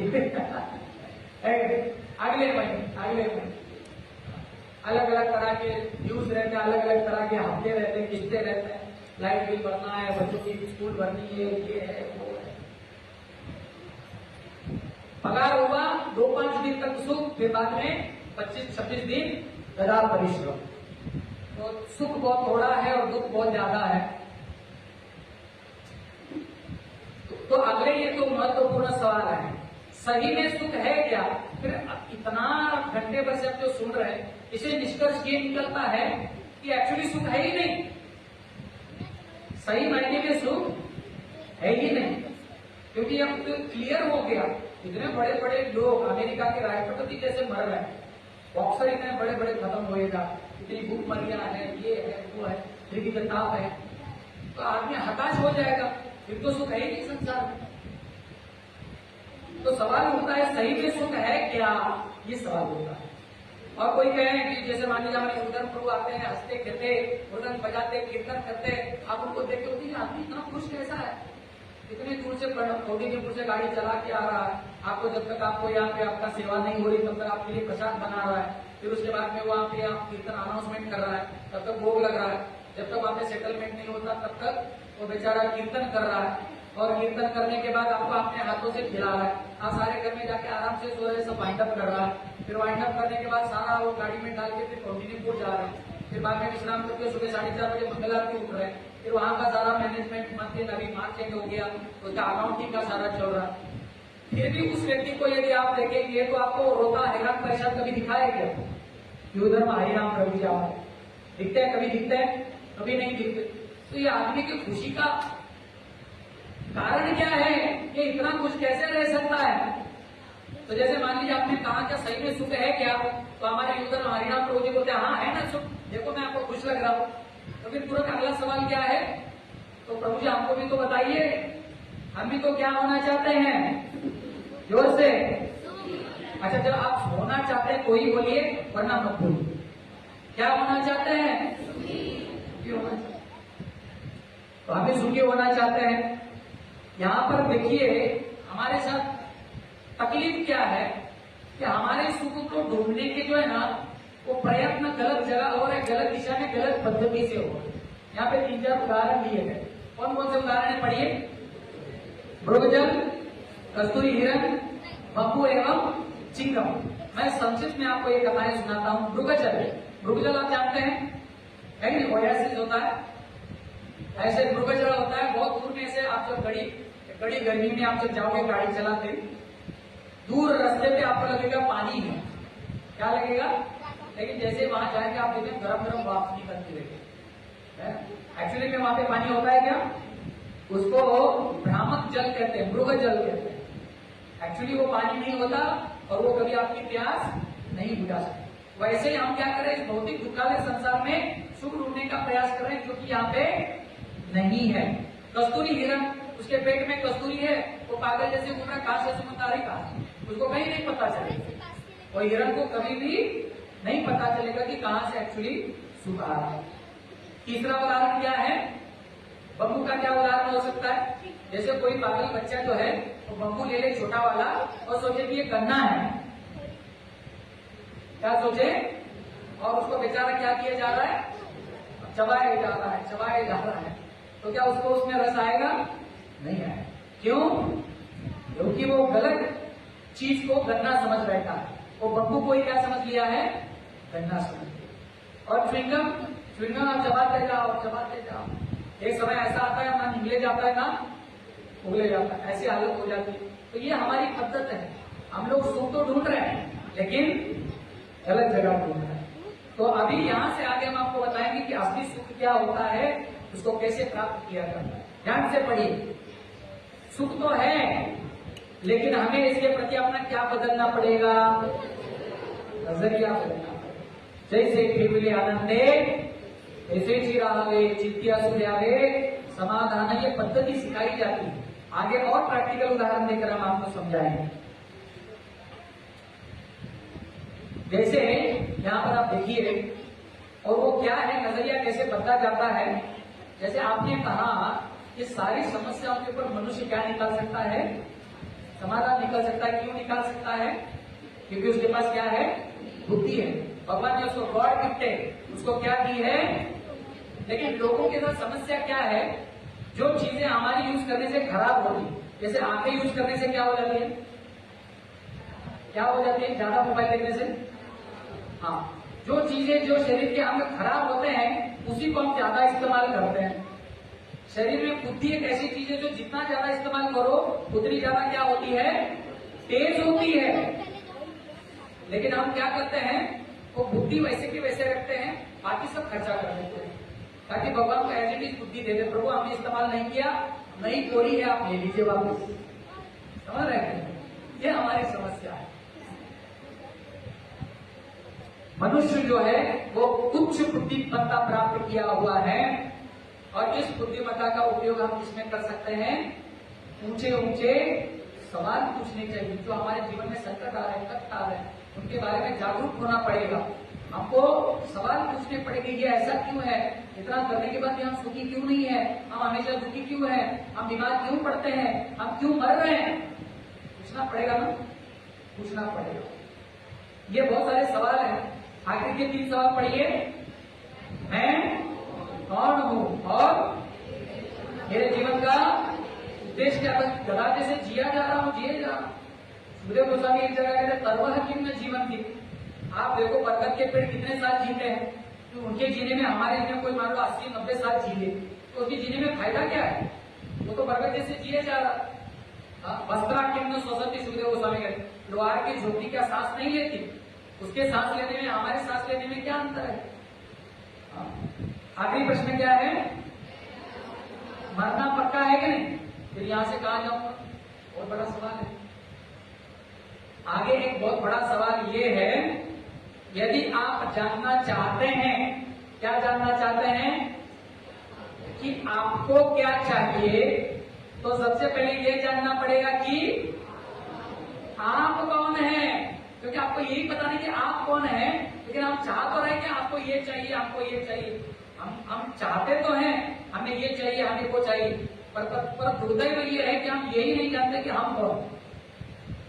सबसे पहले हमें क्या देखना पड़ेगा, हम कौन है, आप लोग कौन हो, इसको देखना पड़ेगा।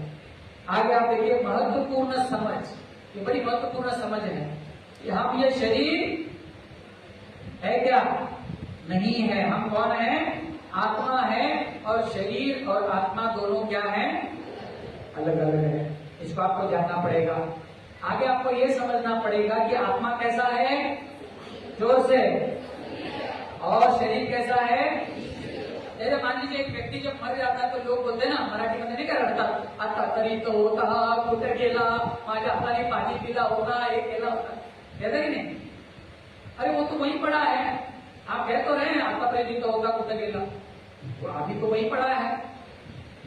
कि जब वो वही पड़ा है तो आप ये कैसे कह रहे हैं कि तो होता, कुठे गेला, कुठे जाऊं शोधू, कहाँ देखू, कहाँ ढूंढू, अभी तो यहाँ था, मेरे हाथ से पानी किया था, मेरे साथ बात किया था, हंस के बात किया था, बोले कि नहीं लोग ऐसे। अरे कहाँ गया, वो तो सामने ही पड़ा है, लो बात करो उसके साथ। क्या आपके साथ बात करेगा, क्या आपके साथ आदान प्रदान करेगा। फिर आप कह रहे चला गया, चला गया, तो सवाल होता है कि कौन चला गया, क्या जवाब है, कौन चला गया, आत्मा। उसका बोलने वाला मुंह उधर ही है, देखने वाले आंखें ऐसी खुली की खुली है, कान है, हाथ है, पैर है, नाक है, सारा शरीर है, लेकिन उसके अंदर बैठा कौन निकल गया, आत्मा। एक्चुअली ये है महत्वपूर्ण समझ।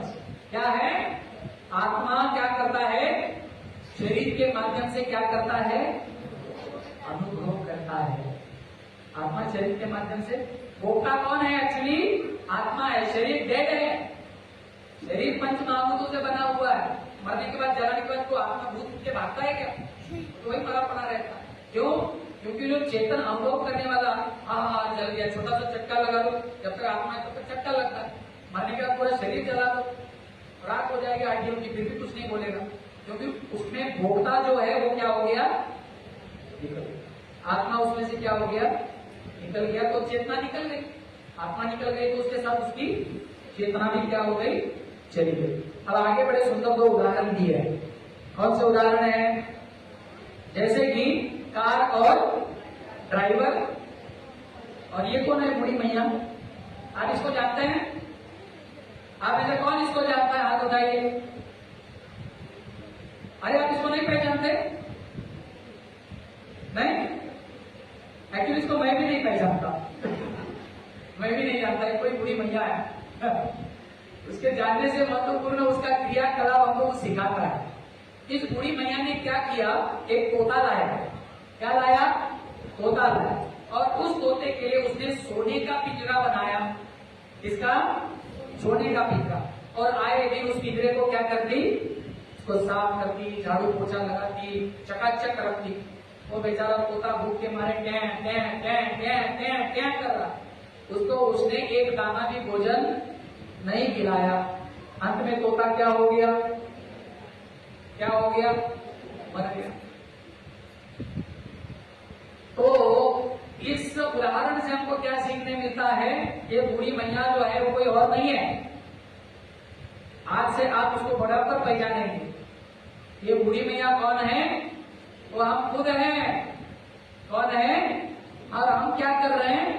ये जो भगवान ने दिया सोने का पिंजरा जो है, इसको झाड़ पोछने में लगे हैं शरीर को, और अंदर बैठा जो मूल तोता है आत्मा, उसकी ओर हमारा कोई ध्यान नहीं है। शरीर को ही घिसने में, चकाचक करने में, सुंदर बनाने में, मेकअप करने में और खाने पीने में, घूमने फिरने में बस समय गंवाना। आत्मा की ओर हमारा जरा भी ध्यान नहीं है। तो बूढ़ी मैया कोई और नहीं, वो कौन है? वो हम है। जैसे आप कार और ड्राइवर के बारे में आप देखेंगे, इस संसार में आप देखिए हर एक व्यक्ति इसी बात पर जोर दे रहा है। किस बात पर जोर दे रहा है? बाहरी चीजों पर जोर दे रहा है। बाहरी चीजों पर क्या कर रहा है? वो जोर दे रहा है। जैसे कार में पेट्रोल तो है, वो कार गाड़ी आपने देखी, उसमें पेट्रोल है, कार का पेट एकदम टच भरा हुआ, लेकिन बेचारा ड्राइवर भूखा है, उसको चक्कर आ रही है, तो क्या वो ढंग से कार चला पाएगा? आत्मा ही आपका भूखा है तो क्या शरीर भी ढंग से चलेगा? आगे देखिए, जैसे पिंजरा तो चमक रहा है, बूढ़ी मैया का पिंजरा बहुत, लेकिन तोता, ऐसी दशा हमारी हो गई है। इसलिए हम सुख नहीं ढूंढ पा रहे, क्योंकि सुख जो है उसको भोगने वाला कौन है? आत्मा है। लेकिन हमारा दुर्दैव ऐसा कि उसकी तरफ भी ध्यान नहीं दे रहे। फिर हम सुख का अनुभव कैसे करेंगे? क्योंकि अनुभव करने वाला कौन है? आत्मा है। अल्टीमेटली डूअर, अल्टीमेटली भोगता कौन है? आत्मा है।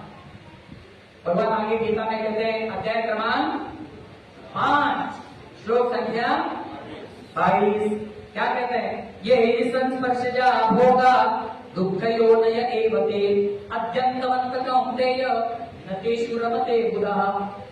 न तेषु रमते बुधः, जो बुद्धिमान लोग हैं, हमने कहा हमको भगवान ने क्या दी है? बुद्धि दी है। इसलिए हम कौन है?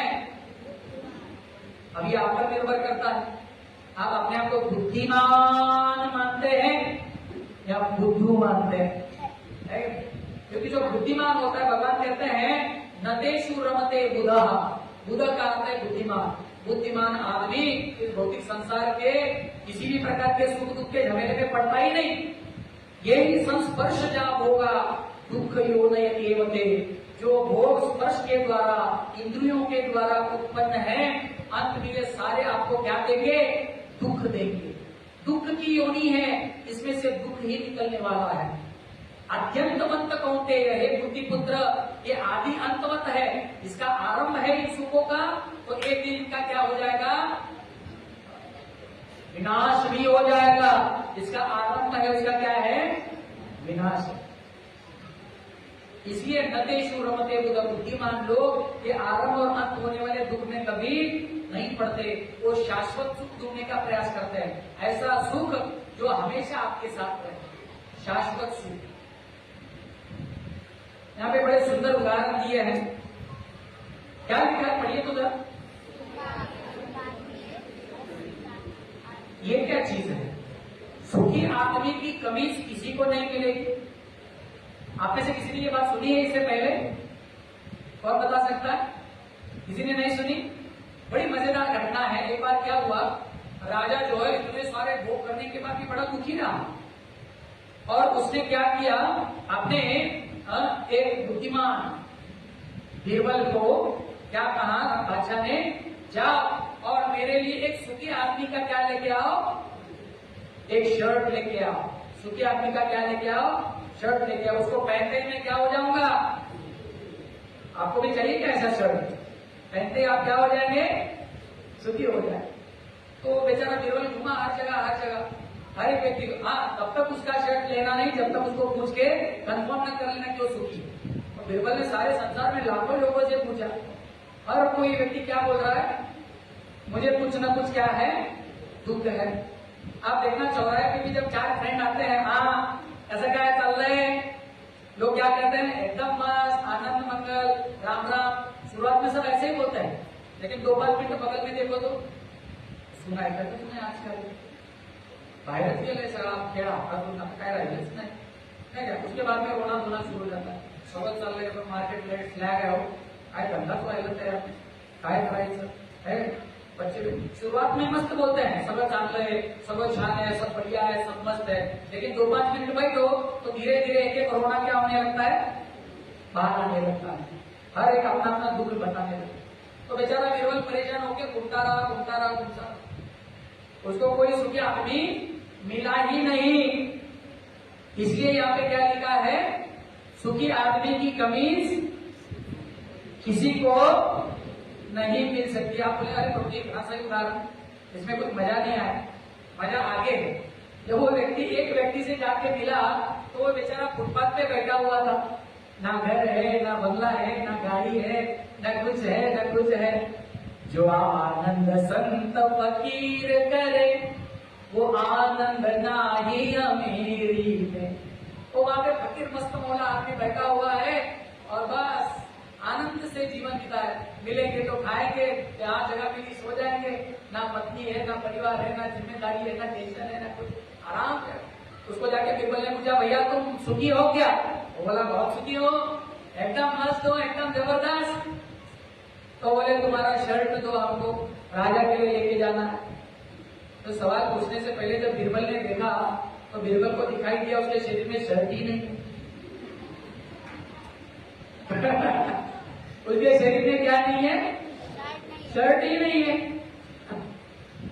इसलिए वो क्या है, क्योंकि शर्ट आता है तो शर्ट में जेब आती है, जेब आती है तो मोबाइल आता है, मोबाइल आता है तो बटुआ आता है, बटुआ आता है तो पैसे आते हैं, पैसे आते हैं तो कार्ड्स आते हैं, कार्ड्स आते हैं तो क्रेडिट कार्ड आता है, क्रेडिट कार्ड आता है तो लोन बढ़ता है, लोन बढ़ता है तो तकलीफें बढ़ती है, धाड़ बढ़ती है, बहुत सारी समस्या। वो आदमी क्यों सुखी था? क्योंकि उसके पास जेब युक्त क्या नहीं था, शर्ट ही नहीं था। इसलिए संसार में सुखी आदमी की कमीज किसी को नहीं है। मराठी में कहावत है, क्या कहते हैं माता,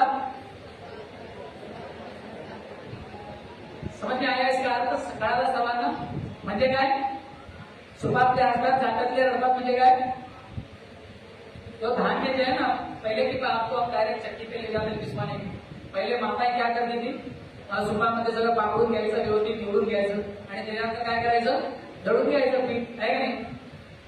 अक्कड मारली, चिक्कड मारली, अशी मारली, सुरेख मारली, आजकल बंद हो गया सर, आज याची गाणी सगळे बंद हो गए। तो इस तरह से सुपातलं जे धान्य है वो बड़े खुश है कि नहीं? सुपातलं धान्य पाहिलं का कधी, कशा उड्या मारत राहतात, जंपिंग, है कि नहीं? ऐसे जैसे बच्चे वगैरह जिम्पांग खेलते नहीं, क्या रहता है वो जो दिमाग में वगैरह रखा रहता है पैर में, तो सारे सुपातले सगळे धान्य काय असतात, उड्या मारत असतात नाही, अरे पाकडतात तेव्हा ऊपर नीचे हंस रहे हैं, इस पर हंस रहे हैं, जात्यातल्या धान्यावर हंस रहे। तुम्ही आता काय होणार नाही, तुमचं पीठ होणार, पीठ तुमचं काय होणार, अरे या उड्या मारणाऱ्या धान्याला कोण सांगणार पुढचा नंबर कुणाचा आहे? ये बात है। म्हणून सुपातले जोरात आणि जात्यातले ऐसी करते हैं। हो सकता है आज आप सुख में हो इसलिए खुश हो, और इतर विरोधी आहे, आता तर पगार भी व्यवस्थित यायला आहे, वेळेवर यायला आहे, दर महिन्याला यायला आहे, जात्यातले विचार करतात 8 महीने हिस्सों में पगार, कभी पगार मिलना, कभी सुख मिलना। अगला उदाहरण दिया गया किसका, गीला गोबर सूखी गोबरी। गीला गोबर सूखे गोबर को कहता है। तो आता वाढली म्हणजे तुला काय होणार लोक होळी आली होळी तुला काय करणार तुमको जला देंगे। और कौन हंस रहा है? गीला गोबर हंस रहा है। आगे चल के उसका क्या होने वाला है? उसकी भी तो गोबरी बनने वाली है, उसको भी तो जलाया जाएगा। यही बात भगवान आगे गीता में कहते हैं। अध्याय क्रमांक बोलिए जोर से, श्लोक संख्या यहाँ पे मां उपेत्य पुनर्जन्म दुखालय शाश्वतम न अपनुमति महात्मानं संसिद्धिं परमां गता।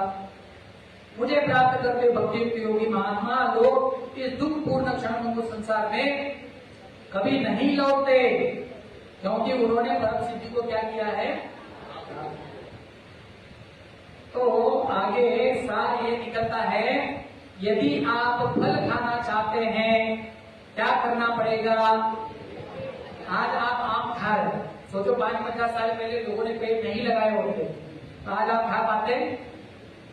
इसलिए हमको भी क्या करना पड़ेगा, पेड़ लगाने पड़ेंगे ताकि आगे 5-50 साल के बाद जो बच्चे आए वो भी क्या कर सके, आप खा सके। भगवान गीता के दूसरे अध्याय के 40वें श्लोक में कहते हैं, नेहाभिक्रमण आशोस्ति प्रत्यवायो न विद्यते स्वल्पमप्यस्य धर्मस्य त्रायते महतो भयात्। इस संसार में जब हम भगवान की भक्ति करते हैं, भक्ति पर कार्य करते हैं तो उन कार्यों में कोई हानि नहीं होती। नेहाभिक्रमण आशो प्रत्यवाय न, भगवान की भक्ति में कोई हानि नहीं है। स्वल्पम अभी अस्य धर्मस्य त्रायते महतो भयात्। भक्ति मार्ग में आप थोड़ी सी भी प्रगति कर लो ना, थोड़ा सा भी कुछ अच्छा कार्य धार्मिक कार्य कर लो ना, तो ये कार्य आपका बड़े से बड़े भय से क्या करता है, रक्षण करता है। इसलिए कुमार आगे कहते हैं 9वें अध्याय के 27वें श्लोक में, यत्करोषि यदश्नासि यज्जुहोषि ददासि यत् तपस्यसि कौन्तेय तत्पुरुषो मदर्पणम्। हे कुंती पुत्र, तो जो कुछ कर रहे हो, यत्करोषि यद अन्नासी जो ग्रहण कर रहे हो, यज्जुहोषि जो यज्ञ कर रहे हो, ददासी यद जो भी दान दे रहे हो, यद तपस्यसि जो तपस्याएं कर रहे हो, सब किसके लिए करो, मेरे लिए करो। क्यों? क्योंकि मैं अल्टीमेट भोक्ता हूं। इसके बहुत सारे उदाहरण जो है वो कल दिए जाएंगे और कल के सत्र में हम इसके विशद और गहन अध्ययन में जाएंगे और गीता को और गहराई से समझने का क्या करेंगे, प्रयास करेंगे। इसलिए यहाँ पे अंतिम एक चेतावनी, आपको एक सुझाव दिया जा रहा है। क्या करना चाहिए, मांगने के लिए शर्म करनी चाहिए, मांगो मत किसी से। भिक्षा पात्र अवलंबने जड़ो जिन्हें लाजिरवाने तुकाराम महाराज कहते हैं। कोई जरूरी नहीं किसी से मांगने की। भगवान ने आपको क्या बनाया, बुद्धिमान बनाया, सक्षम बनाया, लेकिन क्या करना पड़ेगा, कष्ट करना पड़ेगा, कार्य करना पड़ेगा। काम करने के लिए भी किसी भी प्रकार की शर्म मत करो। बहुत बहुत धन्यवाद। हरे कृष्णा हरे कृष्णा हरे कृष्णा कृष्णा कृष्णा हरे हरे, हरे राम राम राम हरे हरे। तो आज के सत्र को हम यहाँ पर विराम देते हैं। अगले 5-10 मिनट तक किसी भी प्रकार के सवाल हो, आप जरूर हमसे सवाल पूछिए। अपने सवाल का यथोचित जवाब देने का प्रयास यहाँ पर किया जाएगा। हरे कृष्ण। कल बहुत ज्यादा विलंब हो गया था, तो आज शुरू करते करते 10-15 मिनट हमने पहले शुरू किया। कल 6:30 बजे हुआ था, तो आज 6:15 बजे हुआ, तो कल बराबर 6 बजे हो ही जाएगा। तो किसी का कोई सवाल हो तो पूछेंगे। हरे कृष्ण। किसी भी प्रकार का सवाल हो आप जरूर पूछिए। सवाल जरूर पूछिए।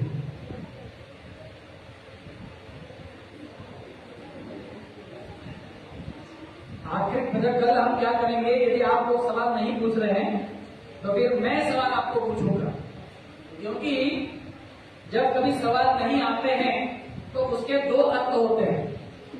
कौन से? या तो पूरा समझ में आ गया, हरे कृष्ण, या कुछ भी समझ में नहीं आया। तो मुझे देखना पड़ेगा, मैं इतनी जी जान लगा कि आपको जो बता रहा हूं सही में समझ में आ रहा है कि नळी फुंके सोनारे इकडून तिकडून जाई वाले मेरा समोर नका होणार। आप विचार हरे कृष्ण गुरुजी, क्या डेस्टिनी पहले से डिसाइडेड रहती है? अगर डेस्टिनी डिसाइडेड रहती है तो फिर कर्म क्यों करना? ये कर्म का जो सिद्धांत है इसके ऊपर हम कल चर्चा करेंगे। आप थोड़ा सा आइए, क्योंकि इसको स्टेप बाय स्टेप समझना पड़ेगा। बीच में ही कोई मुद्दा आपको समझाने का प्रयास करेंगे और बाकी सारे भी कंफ्यूज हो जाएंगे।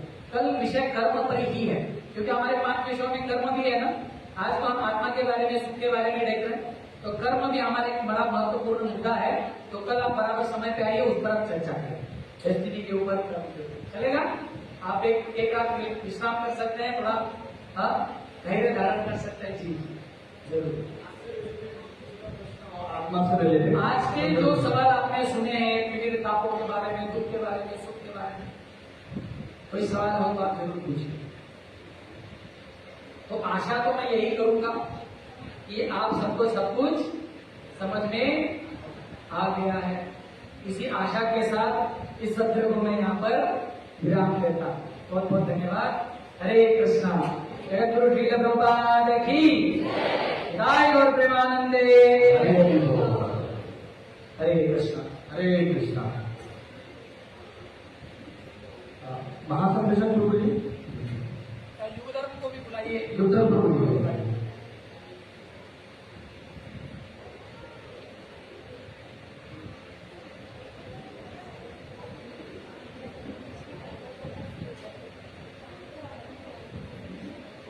कल के सत्र का आप जो बोले हो एक बार पूछिए।